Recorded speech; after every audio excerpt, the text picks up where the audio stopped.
Hello friends, welcome to suggestive education. Suggestive এডুকেশনে সকলকে স্বাগত জানাই। এমটিএস 2024 এক্সামের জন্য যে আমরা প্রিভিয়াস ইয়ারগুলো প্র্যাকটিস করছিলাম তার আজকে 14 নম্বর ভিডিও। আজকের এক্সাম ডেট হচ্ছে 8 সেপ্টেম্বর 2023 এবং এক্সাম টাইম হচ্ছে 12টা 30 থেকে 2টা 30, অর্থাৎ সেকেন্ড শিফটে।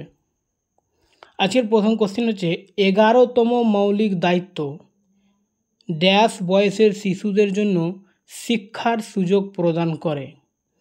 তো 11তম মৌলিক দায়িত্বতে 6 থেকে 14 বছর শিশুদের জন্য শিক্ষার সুযোগ প্রদান করে। ভারতের 2011 সালের আদমশুমারি অনুসারে কোন কেন্দ্রশাসিত অঞ্চল সর্বনিম্ন জনসংখ্যা বৃদ্ধির হার রেকর্ড করেছে?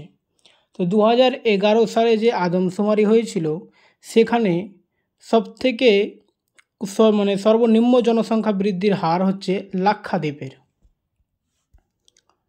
কোন সালে অস্ত্র আইন এবং ভার্নাকুলার প্রেস অ্যাক্ট পাস হয়? তো ভার্নাকুলার প্রেস অ্যাক্ট এবং অস্ত্র আইন এটা পাস হয় 1878 সালে। কাজিরাঙা জাতীয় উদ্যান ভারতের কোন রাজ্যে অবস্থিত? কাজিরাঙা জাতীয় উদ্যান ভারতে আসামে অবস্থিত। গুজরাটে রয়েছে গির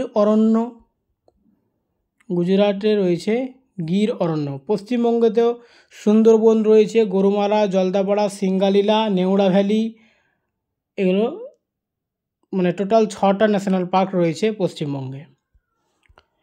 এস অ্যান্ড ওডস কার আত্মজীবনী? এস অ্যান্ড ওডস এটা হচ্ছে সানিয়া মির্জার আত্মজীবনী।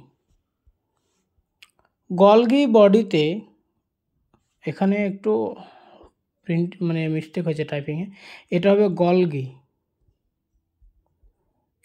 গলগি বডিতে উপস্থিত সমতল ঝিল্লি ঘেরা থলিগুলি কী নামে পরিচিত? তো এগুলোকে বলা হয় সিস্টার্নি। স্বর্ণ জয়ন্তী সাহারি রোজগার যোজনা SJSRY ভারত সরকার ড্যাশ সালে চালু করেছিল? তো এটা চালু হয়েছিল 1997 সালে। মান্না দে ভারতের কোন ক্ষেত্রে বিখ্যাত ব্যক্তিত্ব? মান্না দের নাম আমরা সকলেই শুনেছি। মান্না দে গান গায়, অর্থাৎ সঙ্গীতে বিখ্যাত। চাপচার কুট হলো ড্যাশ রাজ্যের একটি উৎসব। ঝুম অপারেশনের সবচেয়ে কঠিন কাজ অর্থাৎ জঙ্গল পরিষ্কার, পোড়ানোর অবশিষ্টাংশ পরিষ্কার করা শেষ হওয়ার পর মার্চ মাসে এটি উদযাপন করা হয়। তো এটা উদযাপন করা হয় মিজোরামে। চাপচার কুট উৎসবটি হয় মিজোরামে। 2023 ISSF জুনিয়র বিশ্বকাপ চ্যাম্পিয়নশিপে কোন ইভেন্টে আমানপ্রীত সিং ভারতের হয়ে স্বর্ণপদক জিতেছিলেন? তো তিনি পুরুষদের 25 মিটার পিস্তল এই ইভেন্টে স্বর্ণপদক জিতেছিলেন। নিচের কোন রাজ্যে 2023 সালের বিশ্ব স্কোয়াশ চ্যাম্পিয়নশিপ অনুষ্ঠিত হয়েছিল? তো বিশ্ব স্কোয়াশ চ্যাম্পিয়নশিপ অনুষ্ঠিত হয়েছিল তামিলনাড়ুতে। মুমতাজ খানকে 2022 সালে FIH women's rising star of the year হিসাবে মনোনীত করা হয়। তিনি নিজের কোন খেলা খেলেন? তো মুমতাজ খান ইনি হকির সঙ্গে যুক্ত, হকি খেলেন। নিচের কোনটি মাইক্রো ফাইন্যান্স ইনস্টিটিউট দ্বারা প্রদত্ত একটি সাধারণ আর্থিক পরিষেবা?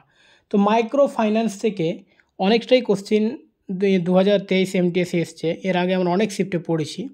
তো মাইক্রো ফাইন্যান্স মানে হচ্ছে ছোট আয়ের ব্যক্তিদের ঋণ দেওয়া, অর্থাৎ স্বল্প আয়ের ব্যক্তিদের উদ্যোক্তা কার্যক্রমের জন্য ছোট ঋণ দেওয়া।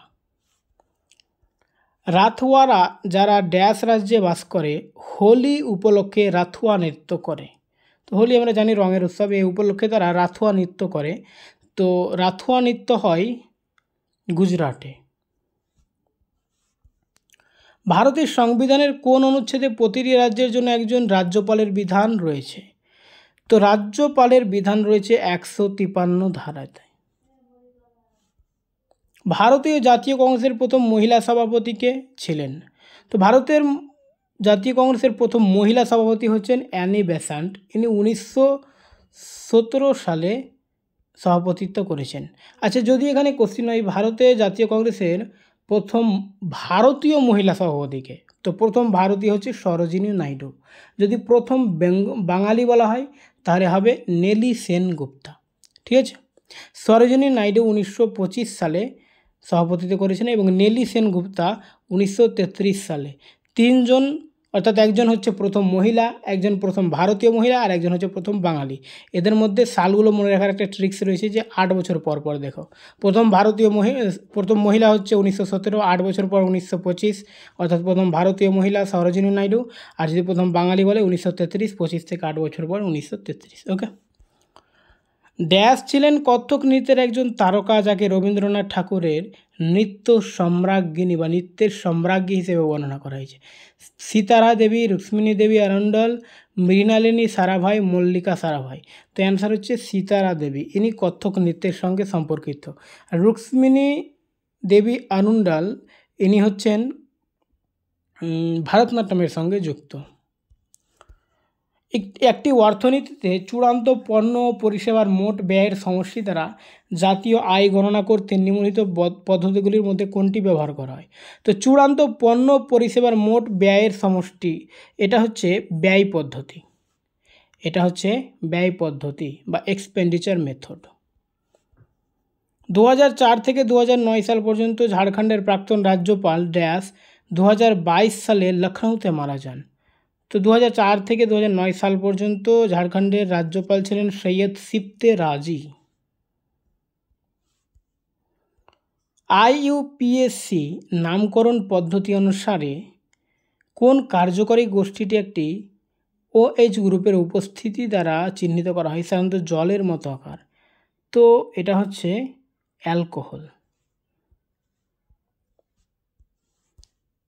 আজমির শরীফ নিচের কোন সুফি সাধকের মাজার? তো আমরা জানি আজমির শরীফে মাজার রয়েছে খাজা মঈনুদ্দিন চিশতি রহমতুল্লাহের। উইংস অফ ফায়ার কার আত্মজীবনী? উইংস অফ ফায়ার হচ্ছে এপিজে আব্দুল কালামের আত্মজীবনী।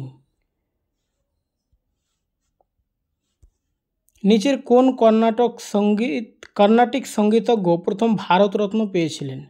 এম.এস. সুব্বলক্ষ্মী ইনি প্রথম ভারতরত্ন পেয়েছিলেন। কর্ণাটিক সঙ্গীতজ্ঞের মধ্যে প্রথম ভারতরত্ন না, কর্ণাটিক সঙ্গীতজ্ঞের মধ্যে বা প্রথম ভারতরত্ন। ঠিক আছে, আর প্রথম ভারতরত্ন 1954 সালে দেওয়া হয়েছিল। নিচের কোনটি পৃথিবীর সর্বোচ্চ নৌযানযোগ্য হ্রদ? তো সবচেয়ে সর্বোচ্চ নৌযানযোগ্য হ্রদ হচ্ছে টিটিকাকা। রুক্মিণী দেবী আরুন্ডাল কোন নৃত্যের সঙ্গে সম্পর্কিত? তো এর আগে আমরা একটা কোশ্চিনে পড়লাম, রুক্মিণী দেবী আরুন্ডাল ভারতনাট্যমের সঙ্গে সম্পর্কিত। আর কত্থকের সঙ্গে আমরা কি পড়লাম? সীতারা দেবী।